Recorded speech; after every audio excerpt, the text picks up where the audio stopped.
Sir, ಈಗ Mallikarjuna Kharge BJP RSS ಅನ್ನು ಕೊಡ್ಬೇಕು ಅನ್ನೋ ಹೇಳಿಕೆ. ನೋಡಪ್ಪ, ಒಬ್ಬ ಸೀನಿಯರ್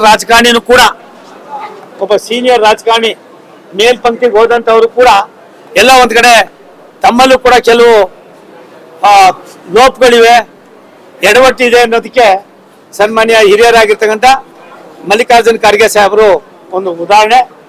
ಯಾಕೆ ಅವ್ರು ಈ ರೀತಿಯಾಗಿ ಗೊಂದಲ ಮಾಡ್ತಾ ಇದ್ದಾರೋ ಗೊತ್ತಿಲ್ಲ. ನಾನು ಅವರಲ್ಲಿ ವಿನಂತಿ ಮಾಡ್ತೀನಿ, ನಿಮ್ಮ ಪದೇ ನೀವು ಹೇಳ್ತೀರಿ ನನ್ನ ರಾಜಕಾರಣ ತೆರೆದ ಪುಸ್ತಕ ಅಂತ. ನೀವು ತೆರೆದದ್ದು ಇಲ್ಲ, ಪುಸ್ತಕನೂ ಇಲ್ಲ. ಇದಾಗಬಾರ್ದು. ನಿಮ್ಮಂಥವ್ರೆಲ್ಲ ಒಂದ್ ಕಡೆ ಈ ರೀತಿಯಾಗಿ ನಡ್ಕೊಂಡ್ರೆ ಮುಂದಿನ ಪೀಳಿಗೆ ಏನಾಗ್ತದೆ ಅನ್ನೋದನ್ನ ನೀವು ಅರ್ಥ ಮಾಡ್ಕೋಬೇಕಾಯ್ತದೆ.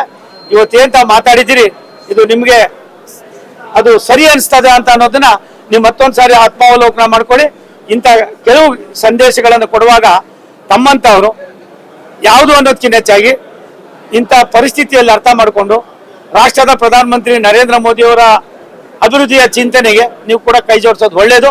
ಸಣ್ಣ ಪುಟ್ಟದ್ದು ಮಾಡಿ ನಿಮ್ಮಲ್ಲಿರ್ತಕ್ಕಂಥ ಕೊಳಕು ವ್ಯವಸ್ಥೆಯನ್ನ ಸಾಮಾನ್ಯರಿಗೆ ತೋರಿಸೋದು ಮುಖ್ಯನ.